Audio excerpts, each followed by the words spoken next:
Nak tahu waterfall mana yang kami tawan minggu ini?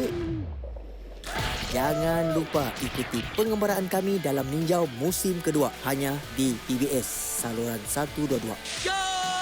Ninja!